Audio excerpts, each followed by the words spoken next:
hour. We all go a little mad. We get you. The dead follow a legendary You are on the dark night. Here's Johnny. Go at me, Damien. It's all for you.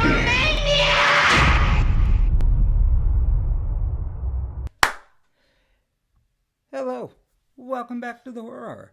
My name is Yutaka, and normally we discuss, we debate, we disagree on all things horror, but as you can see, it's just moi. I do apologize. Anyways, I'm actually here to review an upcoming film that drops this Friday on Netflix. It's called We Have a Ghost, and it's written and directed by Christopher Landon, who you might know from the Happy Death Day films, or most recently, Freaky. So let me tell you, when I saw the trailer, I was already like, okay, this looks kind of fun. And I thought it was giving me like Freaky vibes. This movie stars David Harbour, Jahid Diallo, Winston, Teague Notaro, Erica Ashe, who I just need to call out because I loved her in Horror Noir, the segment Sundown. Check it out. Freaking hilarious. Isabella Russo, Anthony Mackie, and Jennifer Coolidge, and a pretty funny cameo. The synopsis is finding a ghost named Ernest haunting their new home turns Kevin's family into an overnight social media sensation. But when Kevin and Ernest investigate the mystery of Ernest's past, they become the target of the CIA. Alright, so let's talk about the film. I found it to be actually quite enjoyable, whether it be the sight gags, there was some physical comedy, or simply just the writing.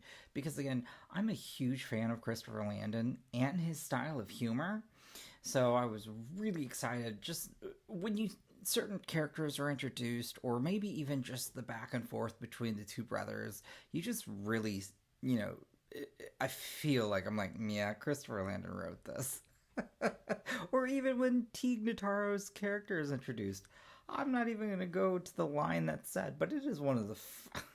I cackled, okay? I really was excited to also see Christopher Landon really branch out into more of an adventure type film, because this is really, I would say the trailer made me think this was going to be a little bit more horror, but this is actually more of a family comedy adventure film. But it does still have nods to the horror classics such as Poltergeist. Jennifer Coolidge's cameo, it's brief, but it's very memorable, because anytime Jennifer Coolidge is on screen, honestly, I really think you're going to get something special. And that whole sequence is just fantastic. And again, I really appreciated the Poltergeist reference, and even I got a little gory, so it's like, yes! Sadly, that's all the gore you're really going to see in this film. The other thing is, I also kind of was impressed with the chase sequence, because, again, I'm not used to that with Christopher Landon's work, so it was really fun and almost reminded me of Michael Bay, but not totally, because, this wasn't over the top, so that's always nice. But really, it made me think back to, when I was a kid, and I always wanted to go on one of those adventures. Like, who didn't want to be a Goonie? Just saying. But you always wanted to have this crazy, wild adventure. Just something like, oh my gosh. And that's really what this film centered on. But at the heart of it, though, you have your protagonist, Kevin, who is... a child is one of the kids in this family who this family just does not communicate. That is like the biggest thing. And the thought was, hey, we're going to move here. We're going to, rebuild this family.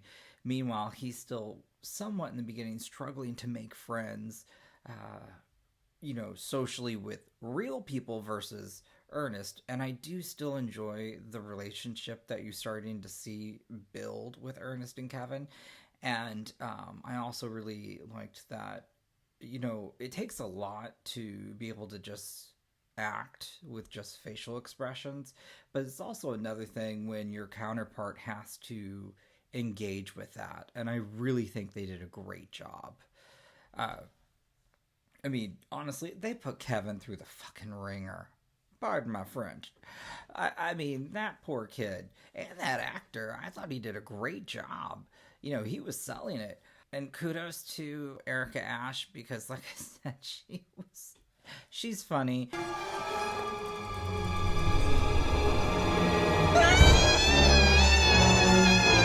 Again, the parents are rarely in this, even though I feel like they're kind of at the heart of the actual conflict with Kevin's character. So that was not, I wasn't a fan of that, just because it felt unresolved at times. You know, and the other thing I will say, this is almost a 2-hour film, which is fine. By the third act, it does start to lose steam because, again, the other part of this story is the mystery behind Ernest. And you do start to find that out, and you do, that kind of everything comes to a head, but even, and there are some little bit of horror elements, or at least thrilling elements, I should say, in the finale. By then, we were already going at such a fast pace that it kind of brought it down. So it would have been nice to have that. It would have been. I talk with my hands, y'all. Just get used to it. I'm so sorry. But really, it peaks and valleys. You know, there needs to be those ups and downs, and I just didn't feel that. It didn't take me on that journey, like, especially also because I did find that the third act was very predictable. So that was kind of a bummer for me. Now, I will also say one of the things that I also didn't like, at times the special effects just weren't clean enough. It didn't take away from my enjoyment of the film. It's just that sometimes either the way the lighting hit Ernest, or maybe even had David Harbour's character in front of a green screen, it just stood out even more. So while I adore Tig Notaro, seriously, I mean, go check her out in Army of the Dead. Just saying. That was a storyline. The whole CIA storyline was okay, I guess, but that also too felt a little dragged out. And honestly, I love her character, but I don't think she needed to be in the film as long as she was. I think it would have been great to kind of have her, you know, her role could have been shortened and still had those like zinger moments. I really did feel like that because I really wanted this to be centered around the family. And of course, I think, you know, Joy was a good character because Kevin also needed that other counterpart because it helped him, because part of his issue was being social, interacting. At the heart of the film, this is just about communication and lack thereof. And so for me, I never doubted that the family loved each other. I never doubted that they cared for one another.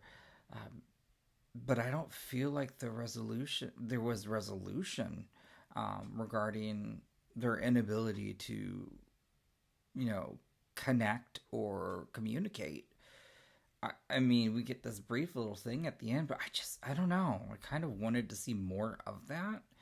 And again, this is definitely more of a family adventure film. It's not horror, but I do love seeing that Christopher Landon is truly branching out, and I think that's great. Look, at the end of the day, this was a pleasant film. I had a good time. I think it'd be good for the family, and it comes out this Friday on Netflix, and I would give it 2.5 out of 5. I enjoyed the film. Check it out. Let me know if you saw it. Comment down below. If you liked my review, please hit that like button and that subscribe button. Also that notification bell so you're notified every time we put out new content. We have a Patreon where you can get additional content or early access, and we also have a normal podcast episode. So again, thanks for checking out my review. Until next time. You have been listening to the Horror Hour. See you next time.